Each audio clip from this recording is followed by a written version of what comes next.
trust that the milk in our fridge is safe to drink. And it also gives us an advantage, of course, with foreign buyers. We know that Canadian products, whether we're talking about blueberries or lumber, are valued for their quality, and that includes the high environmental and safety standards that govern their production. That makes them very marketable. So regulatory excellence serves the public interest by promoting strong protections while minimizing unnecessary burdens that can limit economic opportunities. And reducing unnecessary burden can be hugely beneficial. We heard one very relevant and compelling example from the province of Nova Scotia. The province is working to eliminate some of the unnecessary burdens facing doctors. And one change that they made was to eliminate some of the unneeded requirements around doctors writing sick notes. This one change alone freed up 67,000 hours of time for doctors in the province, and that's the equivalent of over 200,000 patient visits.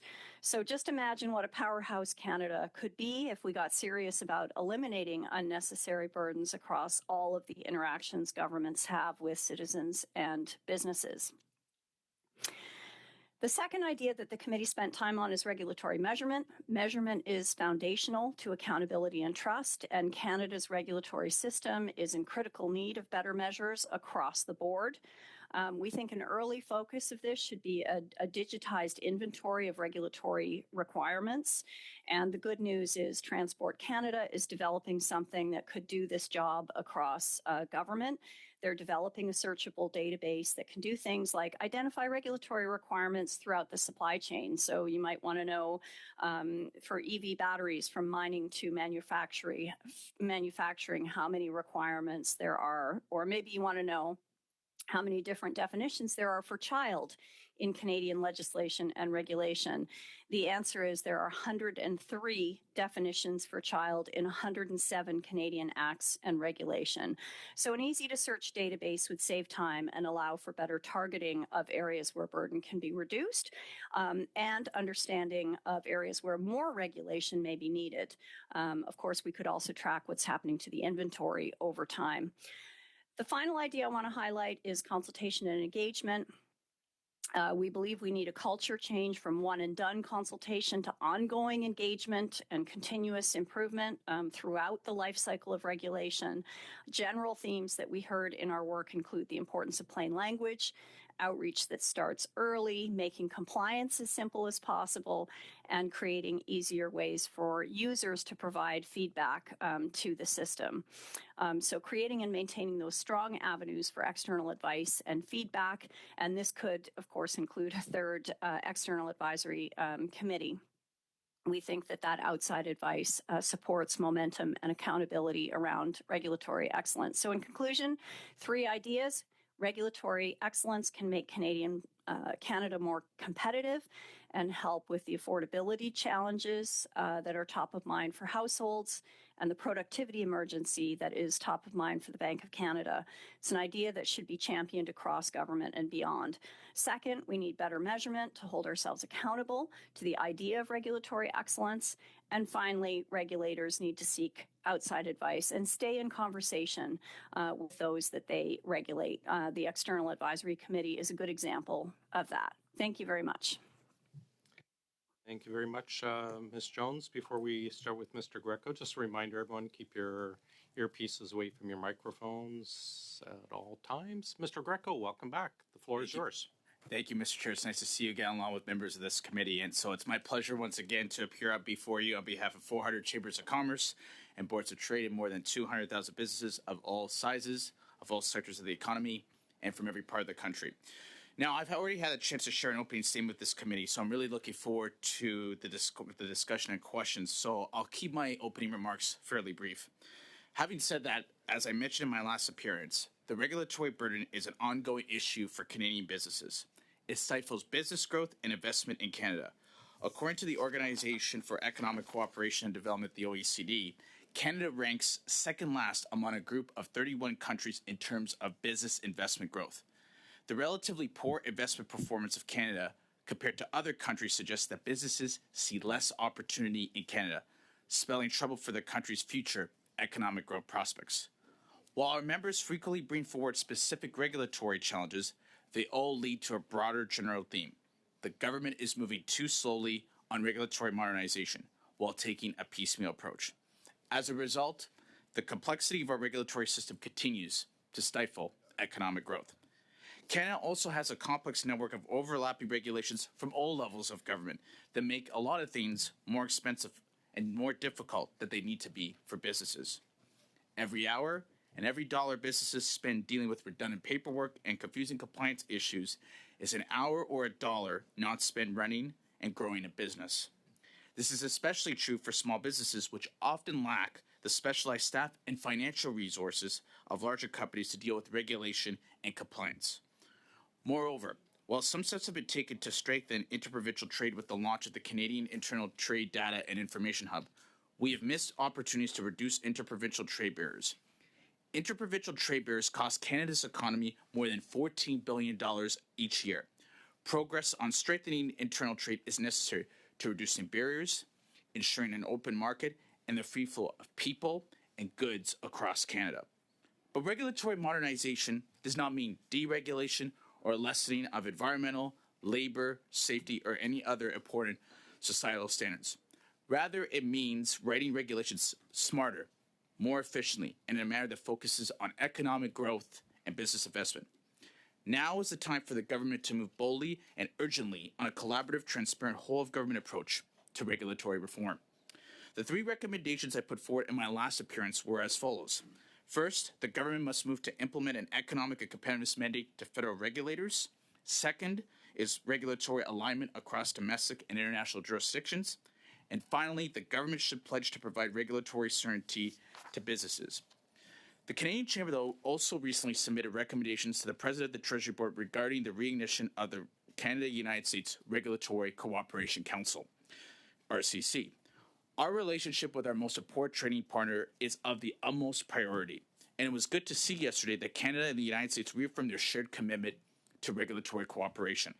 In such a competitive business environment, we need to streamline and align regulatory processes, promote trade, pursue mutual recognition, and enhance the efficiency of cross-border operations between our two countries.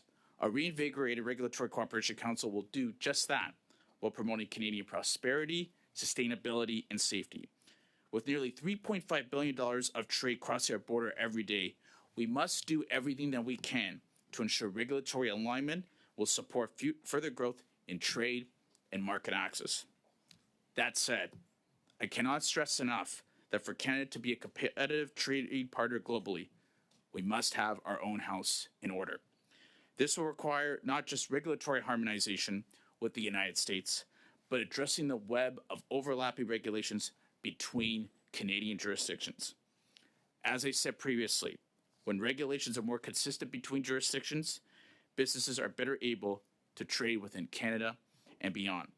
So I thank you for the opportunity to bring further testimony to the honorable members of this committee today. I look forward to the questions and the discussion. Thank you, Mr. Greco. We'll start with Mr. Morantz. Mr. Morantz, welcome to OGGO. Thank you, Mr. Chair. I'm happy to be here.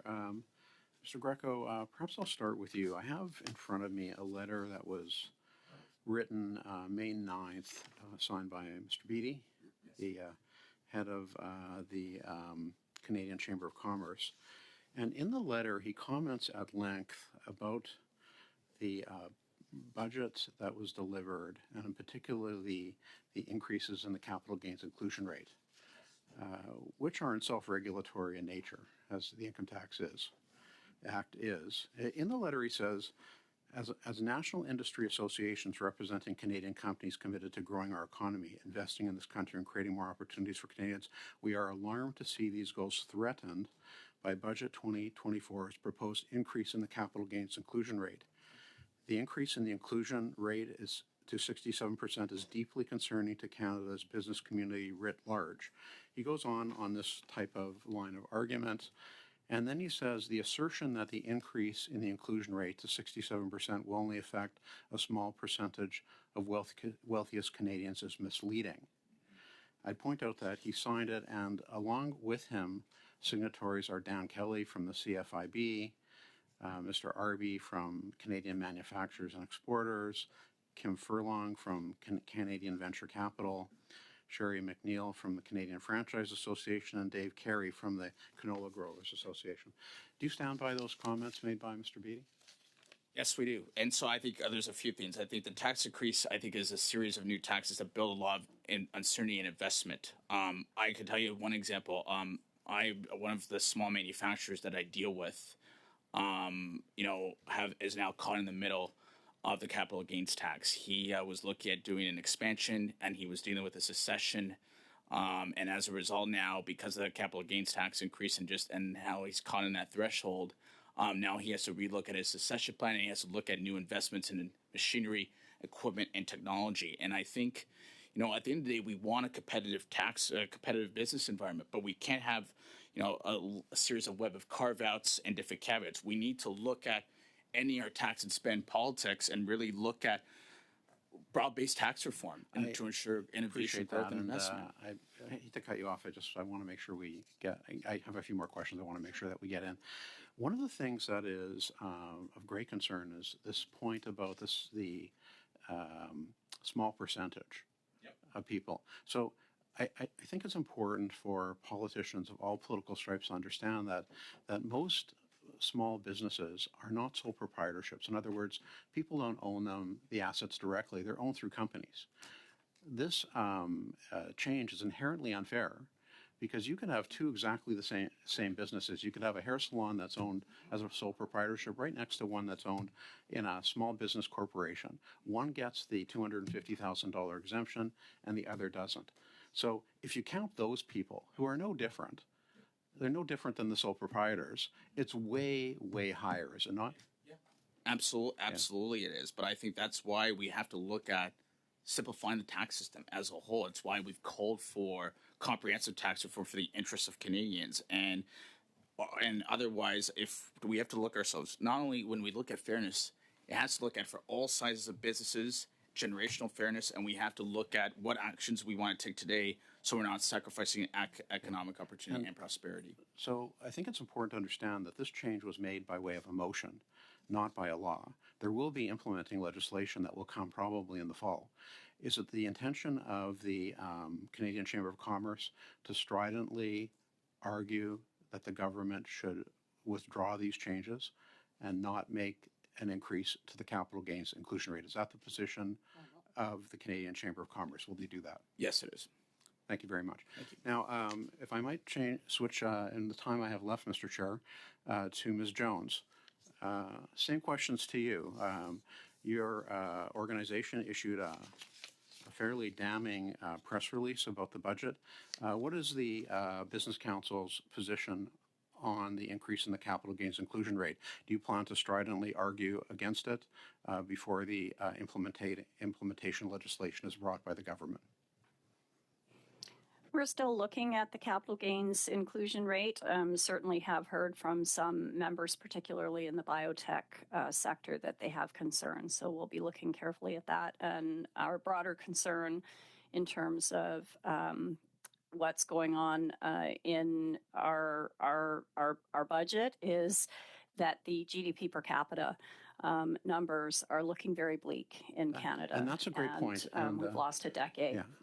That's a great point. And let me ask you this question. Do you think that, given the weak productivity that we have in terms of per capita GDP, that increasing the capital gains tax at the time that we have such weak productivity is a good idea? We would be concerned about raising any taxes at a time where we are concerned about attracting investment to the country. Thank you very much. Those are my questions, Mr. Chair. Thanks. Mr. Bain, please, for 6 minutes.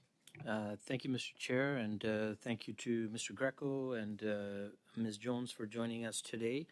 I represent a region that is integral to the movement of goods, supply chain corridor, Richmond, British Columbia.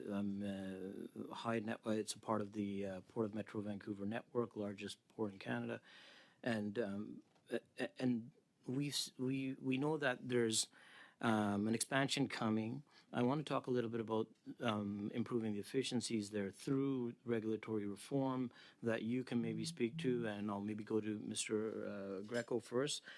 Maybe even talk a little bit about the introduction of artificial intelligence in developing the sustainment for growth for Canadian businesses in general. Yeah, I think, when you look at regulatory efficiency, I think you have to look at redundant regulations that don't make any sense anymore. So one of the things I know that's been talked about in the past has been the one-for-one rule. But looking at expanding and modernizing that, I think is important to ensure that you're ensuring that there's efficiencies, but also you look at eliminating two regulations when you're introducing one for the sole purpose. I think that's one thing.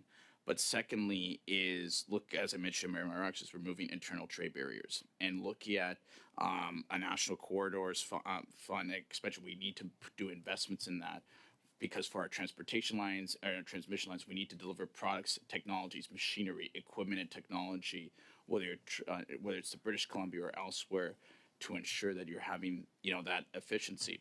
But I think as well, if you want to increase more the transparency and predictability for all regulations, you could look at something like a regulatory Bill of Rights that has guiding principles and focusing on outcomes-based measures, proper consultation, aligning with Canada and the United States, and really considering all impacts, including doing a full, robust economic analysis to ensure regulations are done efficiently. I want to pick up on, I know you mentioned it earlier, the interprovincial trade barriers. I know in the past, there's been agreement between, say, BC, Alberta, Tilma agreement, things like that. How far have we come along at combating the barriers or overcoming those barriers? And you talked about consultation. What have you done as an organization to look at interprovincial trade barriers and consultation across the country? Yeah, so we consult with all not only our member companies, but our chambers of commerce and boards of trade through our policy committees, but also through one-on-one conversations. And I think as far as how far we've got, I think as I mentioned in my remarks, I think there's been steps with the internal trade hub to start to move that forward to look at strengthening internal trade. But I think we still have a long way to go in terms of building that. Like we talked about in our 2024 pre-budget submission about establishing a national registry that goes beyond that in terms of identifying proper internal trade barriers. That's one aspect that we could do. But secondly, looking at the Canada Free Trade Agreement in terms of being able to modernizing different mechanisms around internal trade barriers to reduce those barriers would be a second thing. And then the third thing is looking at mutual recognition in terms of whether you're dealing with trucking regulations, health and safety regulations, being able to harmonize them between different provinces in order to ensure you have consistency, because you have regulations you have one requirements for BC and then you have another for Ontario, another Quebec. The more harmonization you have, it'll be easier to do things, but also ensuring that you're protecting the health and safety of Canadians. Do your consultations, if you've done these, include the governing bodies of respective industries? Yeah, we work closely with governing bodies as well, but then also we work with other trade associations and different, regulatory bodies. I mean, we always try to take a whole of government approach federally, but then also with our provincial chambers of commerce and our members of ours, they work closely with provincial associations as well. I would say though too, on the theme of consultation, I think what's important as we go forward is if we're approving consultation at the government level, is looking at establishing different roadmaps with different divisions within the Treasury Board, whether you're dealing with life sciences, manufacturing, in order to ensure, how are we progressing these different measures? What are our timelines, and ensure how does it align with not only business objectives but also Canadian objectives as well. Have you witnessed protectionism through these governing bodies, from province to province, unwillingness to remove barriers? So I can speak from my experience in Ontario when I was with that many years ago. I think there's been a challenge in terms of a culture change. Sometimes regulatory bodies, I think are well intended, but then they put a lot of hoops in terms of different sandboxes that are supposed to streamline regulations, and then the end result, it's not done officially. The Ontario Energy Board was an example of that many years ago, but then subsequently they took steps through reforms and consultation to improve that.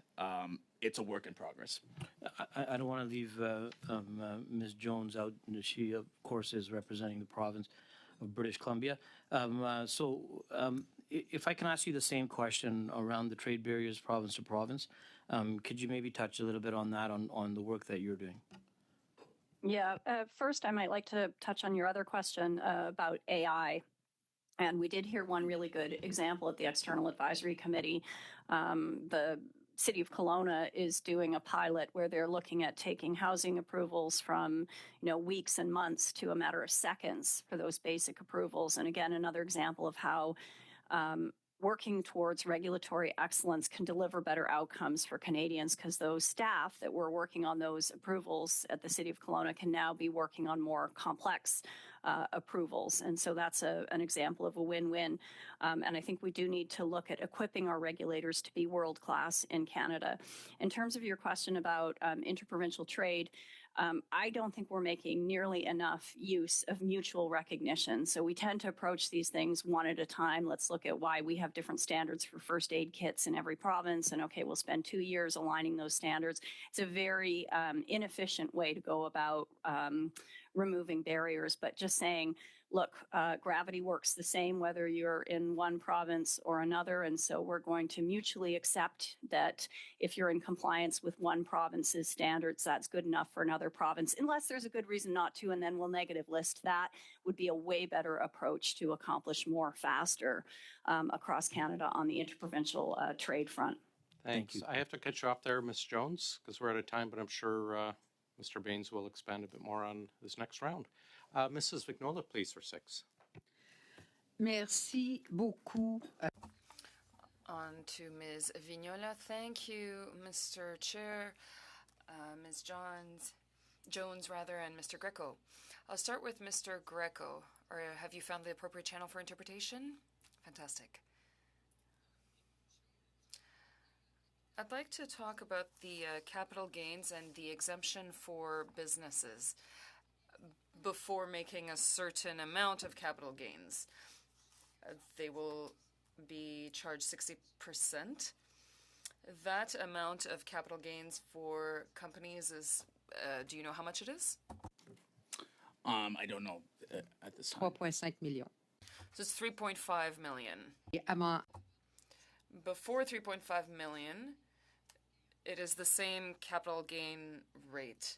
It is charged at 50% as it is right now. So there is a gradual increase. The bill has not been tabled yet. Of course, there are some modifications to make, especially for SMEs and for agricultural organizations and companies. Of course, we don't want to push things over the edge. We want to be able to cross the bridge before we burn the bridge. So we were talking about harmonization earlier. You talked about harmonization between provinces. Does that harmonization need to be done while risking the autonomy of Canadian provinces and territories, or should the provinces decide for themselves the elements that they would like to discuss? Does the federal government absolutely have to have its fingers in that piece of the pie? Thank you for the question. I think there has to be a collaborative approach between the federal government and provincial governments in terms of regulatory cooperation and harmonization. I think that could be done through First Ministers meetings, through FPT meetings that happens between different ministers. I don't think you need to encroach on federal jurisdictions, but you need to be able to break the silos in terms of before you're doing any regulatory changes, whether you're dealing with medical devices, food products, infant formula. Everybody has to be able to talk to each other. Otherwise, you do run the risk of duplication. You do run the risk of not protecting health and safety outcomes. I think the more we collaborate, the better I think we all are off. Merci. Au niveau de... Thank you. With regards to the harmonization, the American Confederation comes to mind. There are 52 states, if my memory serves me well. Have those states performed harmonization? Are there rules, regulations that are different from one state to another? Or can we take the example of Germany? Is there any harmonization there, or should we study this more? I think the United States and has done some progress. I think another example though would be the United Kingdom, where they have looked at harmonization initiatives. One thing that the U.S. has done in particular is through the Office of Regulatory Affairs is they've launched kind of a whole website in terms of look at different resources, different regulations between different states, and kind of building it as a concierge service to coordinate harmonization and regulatory activities. I think that as a public tool would go a long way to help the public understand what's there between different states, but also government understanding. Here are the barriers to growth. Here's where there's opportunities to harmonize. And then you can even have Canadians or other government officials be able to submit through a portal those harmonization opportunities. Merci beaucoup. Je vais y aller avec Madame. Thank you. Ms. Jones, I would like to ask you a few questions now. Among the members of the External Advisory Committee, is there anyone who represents the interests of the population, or are there only members who represent the interests of the companies? Very good question. Actually, it's a pretty broad-based group of Canadians, so several academics on the group, a few that are representing business interests, and one for civil society. But what I would say, and one of the things that I was really proud to be the chair of this committee, is that I think all of us wore our, that we are Canadians first when we come into that room. And I don't think we were there to advocate for our particular sector or interest. Yes, to bring a perspective and to help shed light on things. But it was a very good group of citizens who are very serious about trying to do the right thing for the country. Merci. Jan. Thank you. I've worked on parent committees in schools. We tell them, of course, that they're there for the students and not for their own children. I imagine that sometimes for the members it was actually challenging to say that they were there for everybody and not just for themselves. What examples of regulations brought agreement among members, and why? Same for the regulations where they were disagreed on, and why was it more challenging? Another very good question. I think that one of the first things we did as a committee is shift the frame. The committee's name was Regulatory Competitiveness.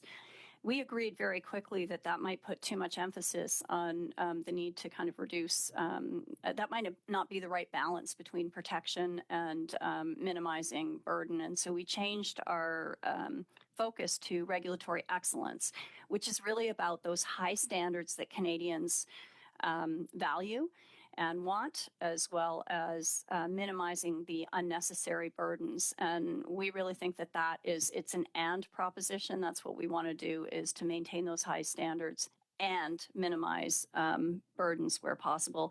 So you asked where we agreed. We largely agreed, actually, on many things. We heard about disability tax credits being more complicated than they need to be. We heard about uncertainty around timelines for larger projects. We heard from immigrants needing Canadian experience to get licensed while requiring a license to get Canadian experience, and how frustrating that is. We heard about duplication of language assessments. We heard about complicated language. And I think we all agreed that there's room on those things to reduce the burden while maintaining the protections that Canadians rely on. We also, sorry, we Ms. also, Jones. I'm sorry, we're past our Yes. time, so I'm afraid I have to cut you off there. Okay. But again, perhaps we can get back to that at another round. Mr. Backrack, please go ahead, sir. Thank you, Mr. Chair, and thank you to both of our witnesses. The continuation of a very interesting and somewhat abstract topic around regulatory excellence, and I do like the phrase because it indicates this balance between, as Ms. Jones mentioned, protection and burden or efficiency. I'm curious about the topic of cross-border interprovincial harmonization, and Mr. Greco, you spoke to this, and coming back to my colleague Mrs. Vignola's question around how do we ensure that provinces are allowed to take different approaches from each other in areas of provincial jurisdiction? because the goals of one province might not be the same as the goals of another province based on the aspirations and desires of its citizens. In British Columbia, there's a different building code than there is in Alberta. There's an energy step code that requires buildings to be ever more energy efficient. And so, harmonization-wise, there are probably those in the industry that would like to see a lower standard because the step code imposes certain costs. How do we get around the fact that, provincial jurisdiction is provincial jurisdiction, and provincial governments are accountable to their citizens? They're not accountable to neighboring provincial governments. How do we get around that? I think it's about establishing macro-like forums for the different provinces to talk to each other. I think one of the things you could do is look at, right now, there's a Canada-U.S. Regulatory Cooperation Council, but you could do that something similar in terms of with the different provinces focusing on regulatory cooperation and internal barrier and interprovincial trade barriers. So you're having work plans and different, principles that the council could follow in order to ensure where you have different priority items, and you focus on where we can agree on. We're ensuring that you have harmonized standards. It's a collaboration effort. I don't think it needs to be acting in silos to be able to make that happen. I'm just curious, what are the barriers to those conversations happening now? I think the challenge has been, I think you have different ministers. They talk, let's say the energy minister or the finance minister or the health minister, they talk to each other, but sometimes at a broader level with different ministers. I think that always doesn't happen. That information doesn't get communicated as a whole of government approach. Okay. It just seems that, if there's a good to be achieved here, that there's no barrier to ministers reaching out across the border and saying, should we come up with a harmonized approach in this area? It feels like where we have different regulatory systems, one of the reasons for that is because there are actually different regulatory objectives in different jurisdictions. That's a fair And point. so if you have different regulatory objectives, how do you harmonize regulations? Well, I think that's where, as I mentioned earlier, I think that's where a regulatory bill of rights could come in. That could focus at a federal level, but that could be worked out with the different provinces as well, where you focus on outcomes-based principles, lean principles, look at economic analysis, look at clear objectives. That's one aspect of it. And then if you do proper work plans and different priorities and make sure that the different provincial ministers, report back as to what they're hearing from their constituents and formalize and revise those plans on a regular basis, I think that could go a long way. But it requires as well, not only the different governments talking to each other, but they have to go into the different companies and talking to Canadians to make that happen. Otherwise, it's that process could be compromised. This conversation seems to be driven primarily by the business community, but of course, regulations exist to achieve other things other than business competitiveness. They exist to protect citizens. The example of milk was used to protect safety, all of these things that are important. How do we ensure that citizens have a seat at that table when we talk about regulatory excellence? Well, I think the federal government has started to do that with the Let's Talk Federal Regulations portal, where anybody, where you're a Canadian, can be able to submit any comments or in response to consultations. I think that's one avenue. The second thing, though, is I mentioned what the United States does with their Office of Regulatory Affairs, where there's a portal where Americans can be able to submit that. I think if you have openness and transparency, and for governments to continue to produce accurate cost-benefit analysis, but get them to comment on other regulatory analysis, there's an opportunity for them. So to be clear, it has to not only be a whole government approach, it has to be a whole citizenry approach in order for Canadians to be part of the process. They shouldn't be excluded. Right. Thank you. I was just smiling because Mr. Baines perked up when you started praising his government's initiative. It's, yeah, I guess that's how it works. Perhaps I can ask Ms. Jones a question. You mentioned the example of sick notes, and I think that's one that would really resonate with a lot of Canadians. They would understand how inefficient it is to have highly paid, highly trained medical professionals sitting there writing out sick notes for people that aren't able to go to work that day because they're feeling under the weather. I wonder what other examples would similarly resonate with people as, seeming like regulations that aren't really achieving their desired objective and can be restructured with very little cost to protection. What are some other examples that come to mind? I don't think you have to look very far before you find examples of overly complicated language that would be difficult for people to understand in most government forms and processes. So that would be one that is high on the list. One of the interesting things they did in Nova Scotia with that doctor's example that I looked at is they did a lot of shadowing. They did a lot of really getting down and understanding what is the world of the people that they regulate look like. And so sick notes was one example. They found another one, which was a form that doctors have to fill in so that patients can qualify for income assistance. And this was another incredibly complicated form. And again, thousands and thousands of hours saved and life made better for the doctors and also for those patients who are trying to get access to government programs. So I don't think you're going to have to look very far. One of the challenges is there are just so many examples, and they're not all earth-shaking examples. But you add them up, and it adds up to a lot of frustration and wasted time for Canadians. And so I just think there's huge opportunity here, and it's one of the reasons that the External Advisory Committee on Regulatory Competitiveness really recommends that the regulators stay close to those that they regulate and understand what are the consequences of these rules, how are they working, is there unneeded burden that could be reduced in order to free up time and increase our productivity, make things more affordable for Canadians, all the good things that we want. Thanks very much. Colleagues, you're probably aware I've let each one intervention run quite a while past because the answers were very good. But if you just keep an eye on your time, please, going forward.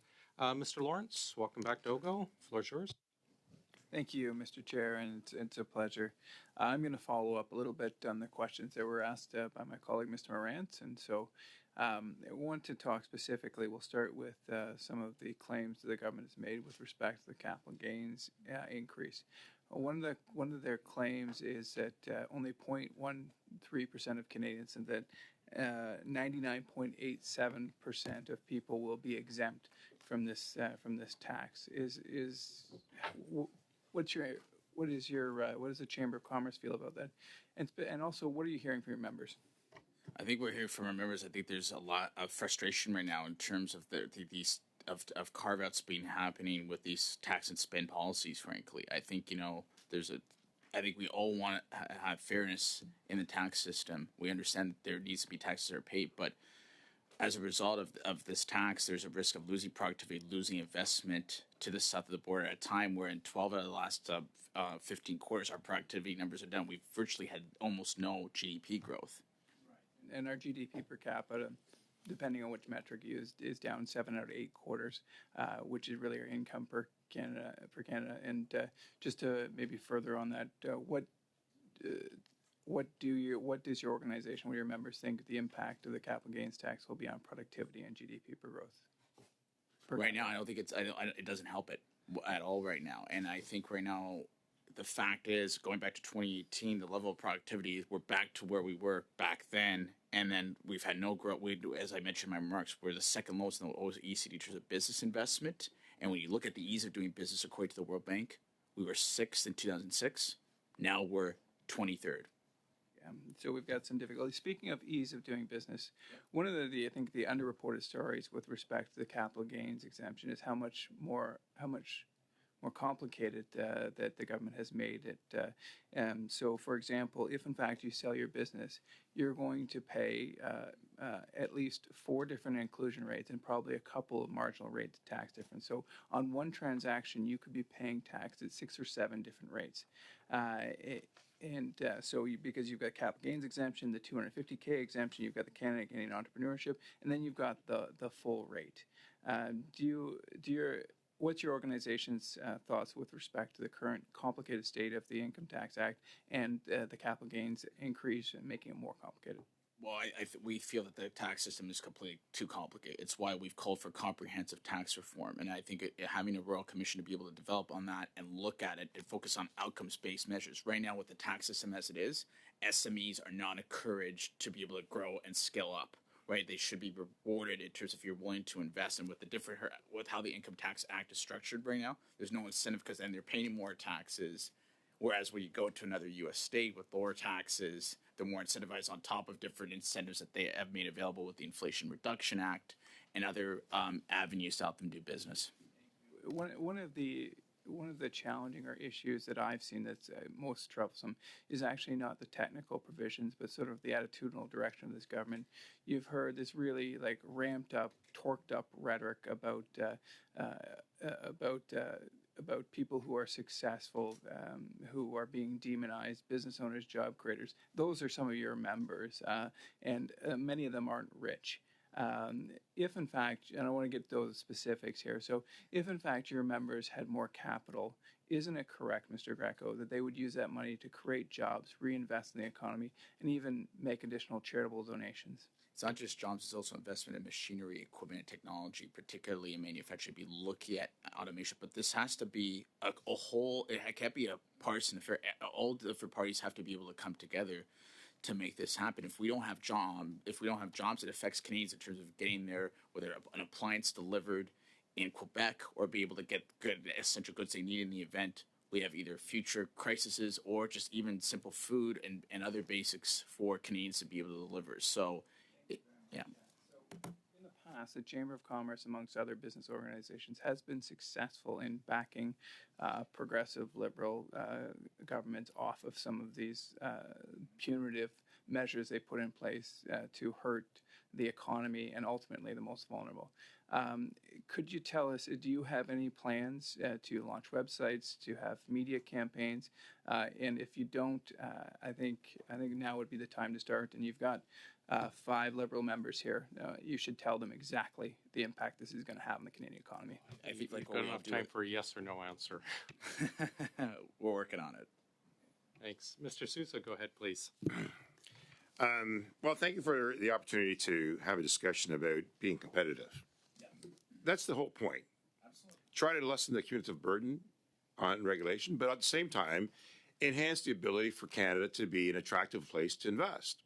We have been a pretty top destination for FDI, foreign direct investment. We have accumulated quite a number of investment outside of Canada to come here. We are trying to nurture and monetize and scale up local companies and businesses to succeed and compete internationally.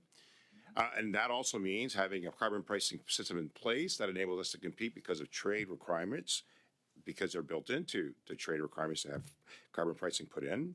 We are doing what we can to try to improve ourselves internationally or through interprovincial issues. And I'm thinking now specifically of a cooperative securities regulator, for example, where we try to bring all the provinces together to have one capital structure to be competitive. And of course, politics get in the way, different elections happen from different provinces.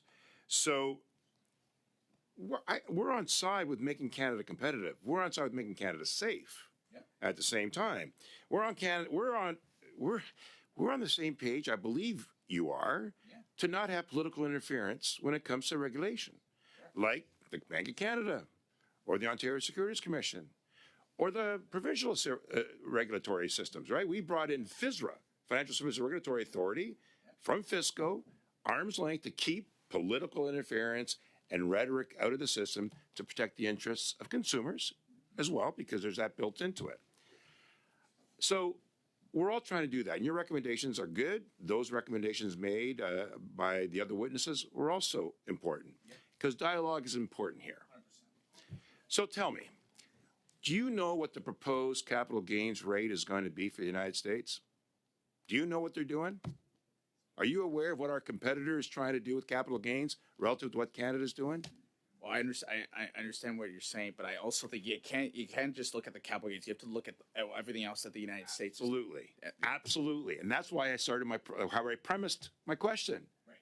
Canada's doing quite a bit, but on the issue of capital gains that is being put towards you, are you aware of what the United States is proposing to do on that issue? Well, here's the thing though about what's happening with the United States right now. They've had much more incentives around the Inflation Reduction Act, which is put, and yes, Canada has tried to respond, but when it comes to the United States, you can't just look at one single tax Mr. Greco, measure. We've been doing a great job with inflation. We're battling it, and we're keeping arm's length away from the Bank of Canada, the governor, because we don't want to interfere with them. My question back to you again, What is the United States proposing to do with capital gains on that one issue?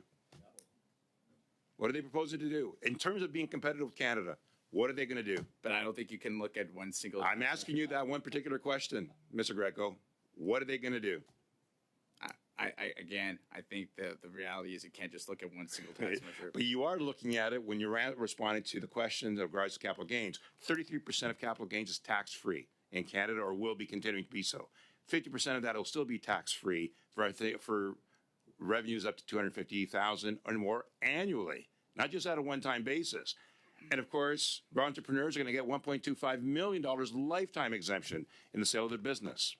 So we are trying to be competitive, especially with the United States, because they're increasing their capital gains tax rate to 45%.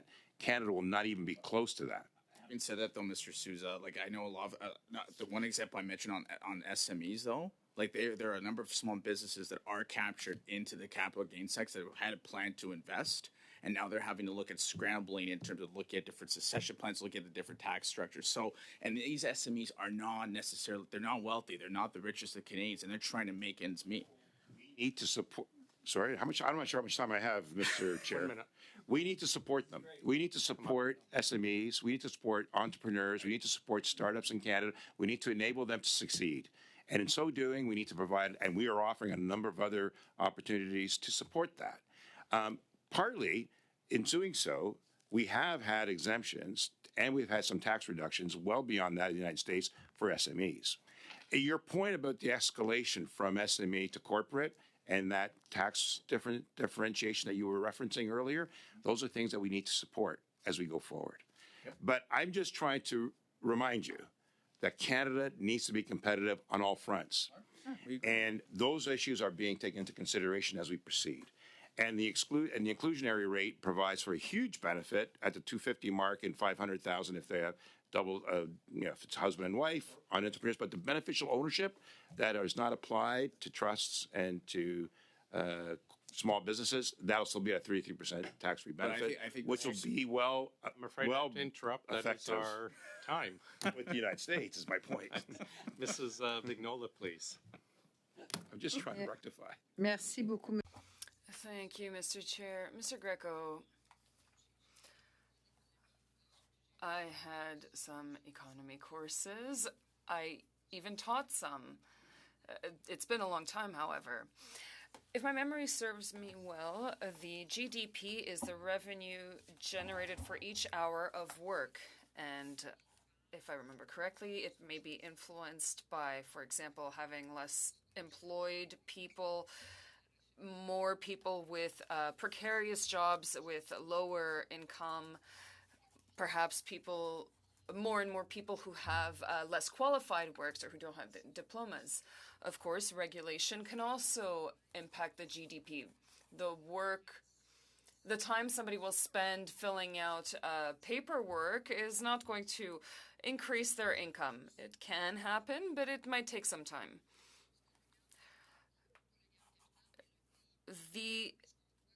When taking into account the GDP, should one only take into consideration capital gains at the time of sale, or should everything be taken into consideration in order to see what is currently greatly impacting the GDP, or Canada's GDP rather? Thank you for the question. It's a good one. I think you have to look at everything. It's not just one simple GDP measure. You have to look at everything from productivity, capital investment, growth, business investment, in order to say where are we at in terms of our competitive position. And like I'll give you like a couple other numbers, right? When we look at trading across borders, according to the World Bank, we're 51st, we're 64th on construction permits as a whole in terms of part of that overall ease of doing business. It has to be everything, and it's why I think this is where I think we have to look at not only broad-based tax reform, but we have to look at broad-based regulatory reforms and really look at that. I think the External Advisory Committee, I think that the work that Treasury Board is doing, they're starting to do that, but it has to look at really focusing on how we're tracking, how we're reporting, we're monitoring our progress. Otherwise, we're going to have a measure there, a measure here, and then we're not going to keep moving things forward. Merci beaucoup. Actuellement. Thanks for the answer. Right now, Canada is having one of its highest increases demographically, first in 30 years. Is this phenomenal demographic increase having an impact on the GDP? I would say it's having more of an yes to a degree, but it's also having more of an impact on some of our productivity numbers too, as well, and how we'll be able to maximize, workers coming into the workforce to be able to be more efficient and getting the most out of, what we do. Like if you do a comparison between Canada and the United States, there's around a 25% difference in terms of what we get our productivity. That has been due to yes our population, but it also requires additional training and resources to get those numbers up. Thank you very much. Mr. Bachrach, please. Mr. Chair. I found Mr. Sousa's line of questioning interesting, and Mr. Greco, you mentioned the anticipated impact of capital gains changes on GDP. Are you familiar with the research into the impact of capital gains on GDP? Yes. And do you agree that it shows there is pretty mixed research in terms of the conclusions? I'm looking here at a study out of American University that was posted earlier this month, and it looked specifically at the proposed increase to capital gains taxes in the United States, and actually found that there was going to be a positive impact on GDP from increasing the capital gains tax on the wealthiest Americans, something that President Biden has proposed. How could it be possible that increasing the capital gains tax could actually increase GDP in the United States? I think you have to look at that Canada's in a different position than the United States overall in terms of where we're at in terms of our GDP growth numbers, where we're at productivity in terms of our investment climate. I don't think, yes, it's important to pay attention to the United States, but we're in a different position in terms of where we're at in terms of our wealth and prosperity. But this study tried to pull out that one factor and isolate that one factor and quantify the impact of that one factor on GDP. And it found a positive correlation, which frankly I find a bit surprising. But, it does call into question this assumption that if you raise capital gains taxes, it's going to negatively impact the gross domestic product. Because what they're actually finding, and I can read you the summary of the study, says, this brief provides a new analysis of the macroeconomic effects of raising taxes on dividend income and capital gains. Increasing dividend income and capital gains taxes from 20% to 39.6% for households earning over $1 million would raise government revenue by about 5% and GDP by about 1% in the long term. It goes on to say at the end, because dividend income and capital gains are enjoyed largely by the wealthiest members of society, increasing taxes on income from these sources can play a crucial role in mitigating income and wealth inequality. Here's a question. Is mitigating income and wealth inequality one of the goals of your organization? Absolutely not. We want prosperity for the prosperity of all Canadians. But we're not talking about prosperity. We're talking specifically about income inequality and wealth inequality, both of which are known to be corrosive to society. Like, how can your organization not care about widening wealth inequality? We care about actually in terms of wealth. We want wealth and prosperity. Not wealth, not wealth. Bachrach, Wealth inequality. Mr. Bachrach, you're past your time. I'm trying to allow to answer, but you're past your time. Just a quick answer, Mr. Greco, then we'll move on to Mr. Morantz. All I say is we want wealth and prosperity for all Canadians. Thanks. Mr. Morantz? Thank you, Mr. Chair. Mr. Greco, just basically straight up, the government says, the finance minister says that the increase in the capital gains inclusion rate will only affect 0.13% of Canadians. Do you think that's an accurate statement? Based on examples that we've heard from members of all different sizes of companies, it's more just going to affect a small amount of people. Yeah. And let's talk about the relationship between productivity and risk-taking. Because really that's the nub of the question. When you increase the capital gains tax, that is essentially a tax on productivity, is it not? Well, I think it's not. It doesn't help. I mean, Canada's productivity is the worst it's been since the 1990s, and we're putting, and as a result, we put not only our prosperity at risk, but we also provide our living standards at risk. And simply put, I think something needs to change if we're going to jumpstart economic growth. Now, the finance minister likes to argue that, well, it's not fair that somebody who's working pays tax on 100% of their income, but that somebody who makes an investment, takes a risk, and makes a capital gain, doesn't pay tax on 100% of that income. That they see that as being inherently unfair. And you know what? I'm willing to give some openness to hearing that argument. I mean, on the face of it, it seems that way. But the reality is it not that the end result of that argument is that if you were to make 100% of a capital gain taxable, say the inclusion rate was 100%, what effect do you think that would have on risk-taking across multiple sectors of industry in Canada? I think simply put, if you have any series of new taxes or anything that makes it more difficult to do business, it builds uncertainty, it stifles investment, and it signals to the world do business elsewhere. That's something we can't have. And when people take risks, there's a risk that they could lose, correct? There's always in our entrepreneurial culture. There's always we know a number of businesses that take risks every day to be able to grow and expand their businesses. Yeah, or they could make a profit. Yeah, there's a risk of profit or loss. So it's different than just earning a salary at a job, is it not? Well, it takes a lot to be able to start a business. Yeah, and lots of businesses fail, do they not? Businesses fail, and that's the risk of entrepreneurship. So if you said there's a young business person just deciding for the first time they want to invest in a business, and you said to them, well, 100% of your gain is going to be taxable, just like if you were earning a salary. Do you think they would be more likely or less likely to make that investment? I think simply put, any additional new taxes puts a risk on additional investments being made in Canada. Yeah. And given that Canada's productivity has declined significantly, in fact, it's gone down 2% according to the OECD, when the United States has gone up 8% since 2015. I wonder what happened in 2015. But Canada is heading in the wrong direction in terms of productivity. Shouldn't we at the very least not be making it more expensive for risk takers to take those risks? You want to be the less expensive it is, more businesses have a chance to succeed and want to do business in Canada. Thank you, Mr. Chair. Those are my questions. Thank you. Mr. Jawari, please. Thank you, Mr. Chair, and warm welcome to both our distinguished witnesses today. Thank you for your testimony.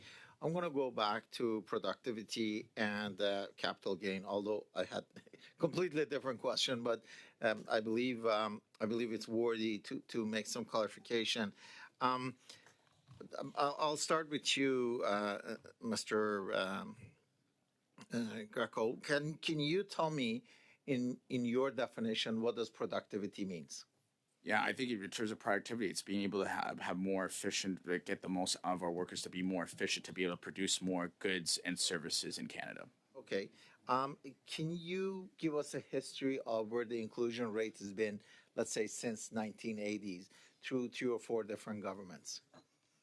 And when you say inclusion rates, are you talking about specifically the capital gain inclusion rates? Yes.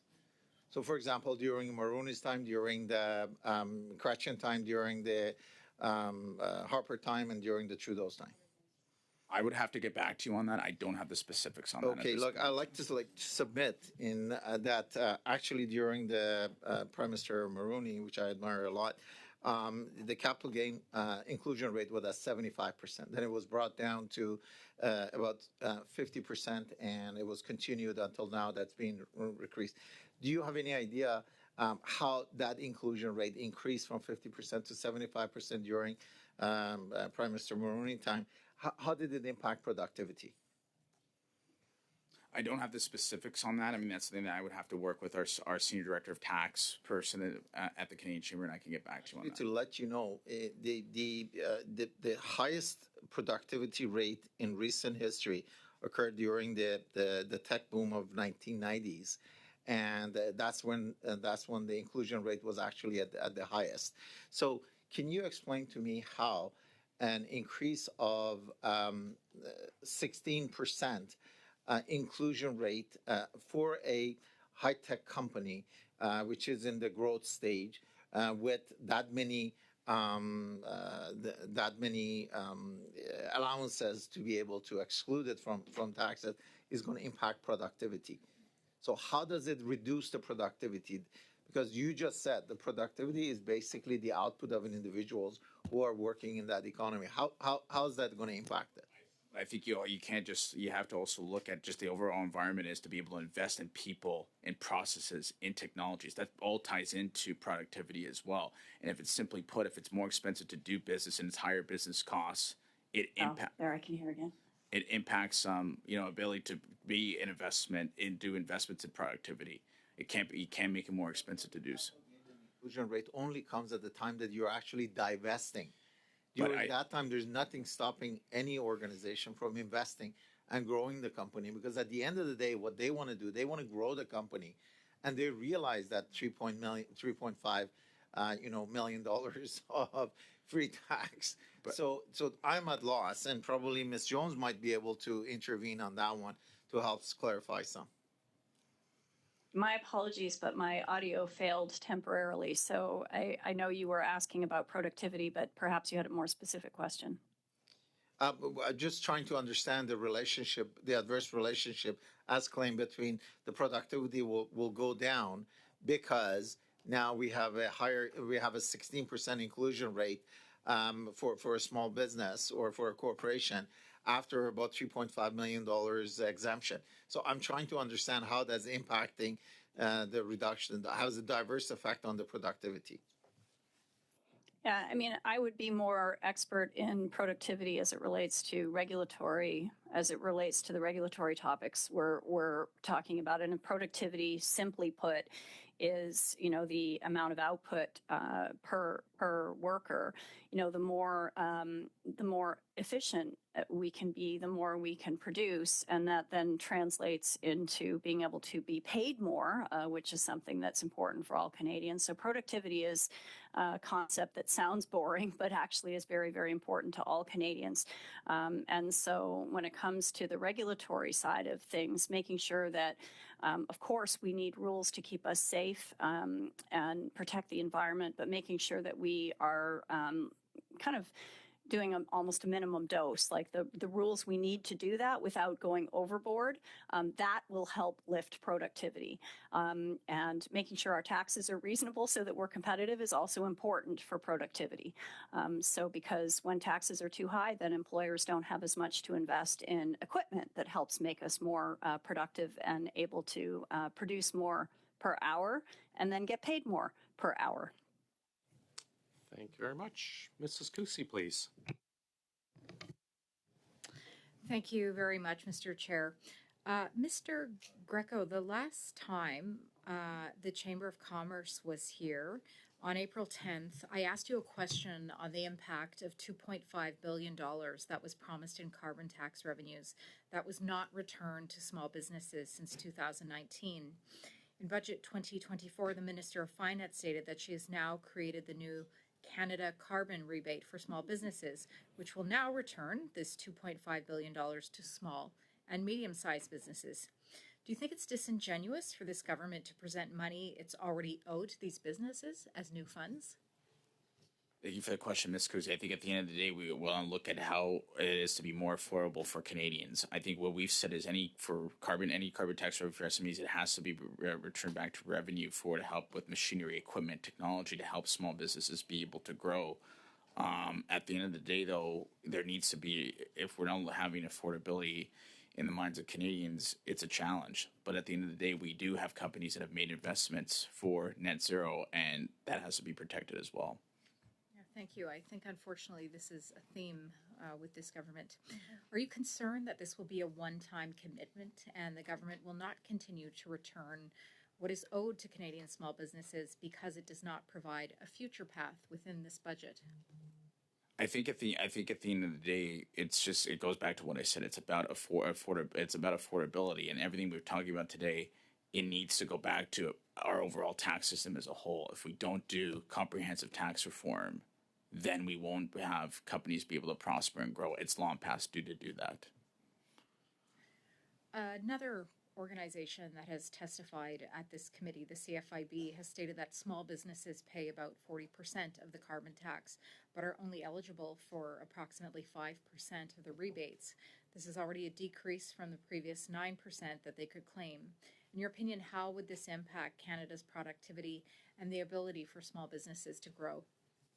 I think at the end of the day, you have to look at not just taxing, you have to look at all the different mechanisms in terms of permitting, in terms of the regulatory environment, in terms of investment supports, in terms of other mechanisms to help governments to be able to succeed, help Canadians succeed. And at the end of the day, I don't think you need to have environmental outcomes and financial outcomes for businesses to be sacrificed. I think everything can be able to go together, but it requires a whole comprehensive approach, as I said, for tax and regulatory reform. In another recent CFIB survey, 82 to 85% of members were against the carbon tax. 56% of small businesses said that they will need to raise their prices. 45% said they need to freeze or reduce their wages.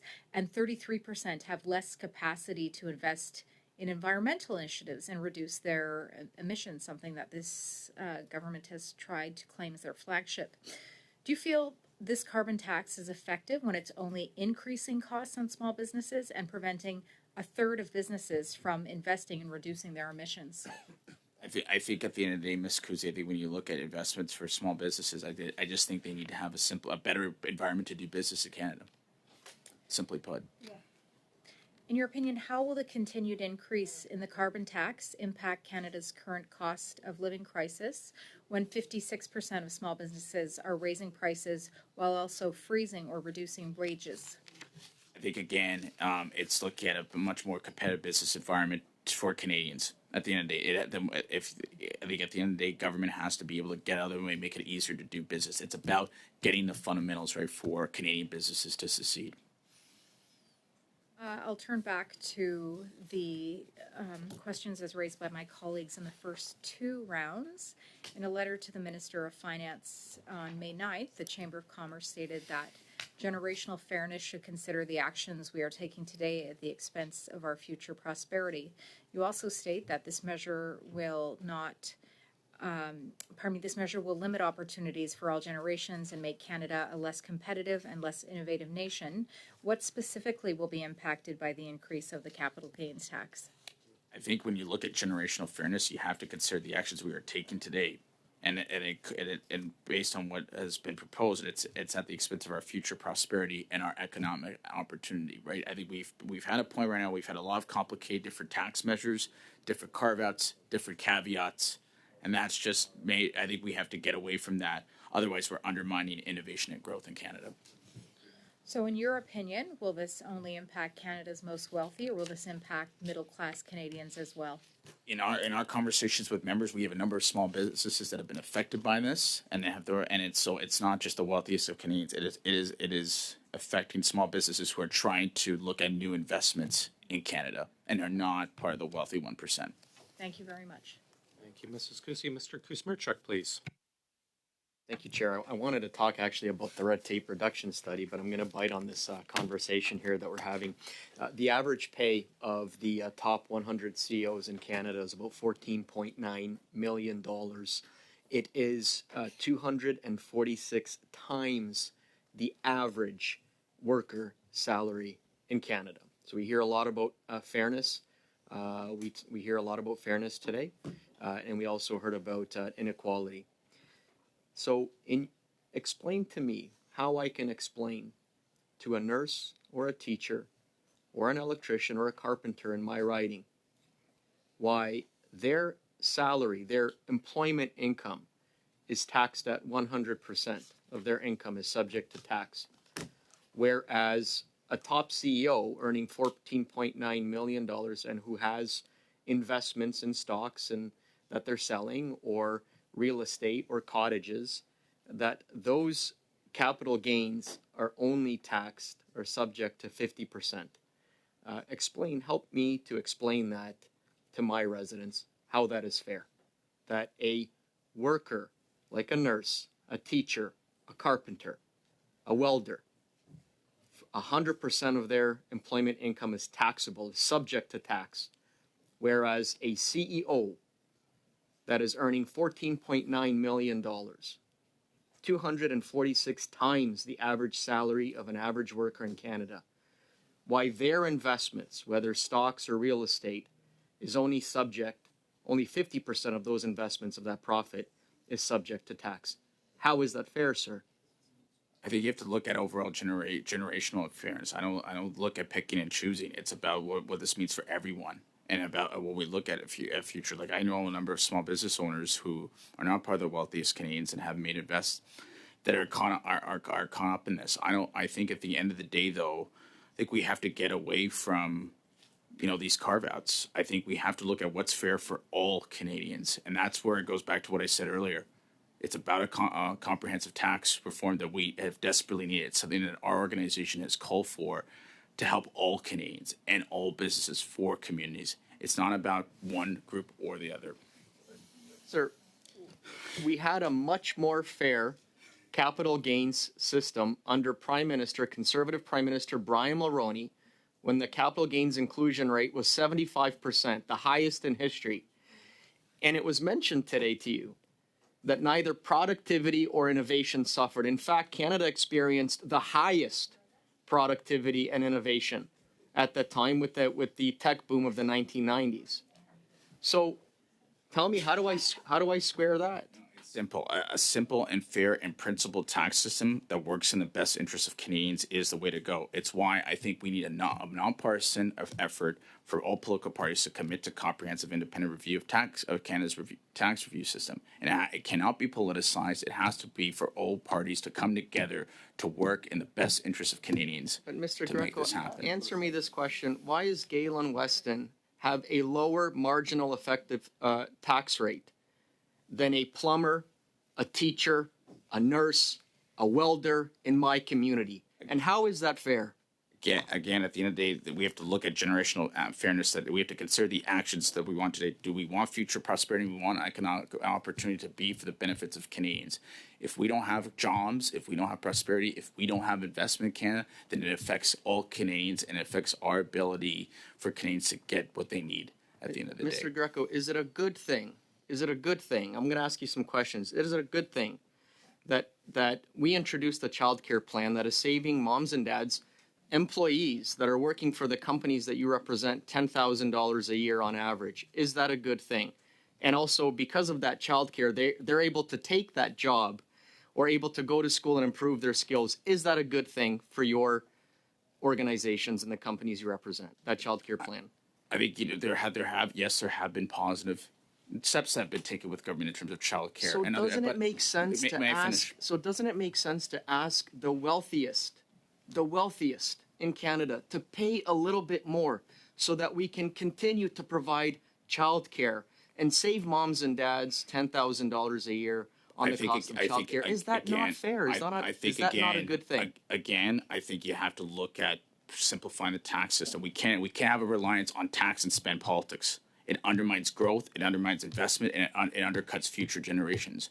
When we look at fairness, if we do comprehensive tax reform properly, that will allow us to for the benefit of all Canadians. Thank you very much. We will now go to Mrs. Vignola for 2.5 minutes, please. Merci beaucoup. Thank you, Mr. Chair. I'm going to talk about regulation again in relationship to the red tape. The amount of red tape. The question is for both witnesses. A few witnesses, I went to a panel or a panel on sustainable tourism. All companies, no matter their size, said that there was far too much paperwork to fill in order to get grants, to get loans, to have access to certain tax credits. The information, in order to find out what they have a right to, is also difficult to access, especially in the case of SMEs. This was the same case, or for bigger companies who can also get tax credits. It's quite quite phenomenal. How can we ensure that the information is given to them directly or more directly? And secondly, how do we make sure that the paperwork is more efficient and not as voluminous? Are there any examples around the world you can follow? One example is with the Scientific Experimental Research and Development Program, the SHRED program. The forms, there's one specific tax form that's very complicated for SMEs to fill out. I think reducing the redundancy and looking at forming like check boxes and being able to is one aspect of it where it's simply yes or no instead of having to fill out a ton of information. I think that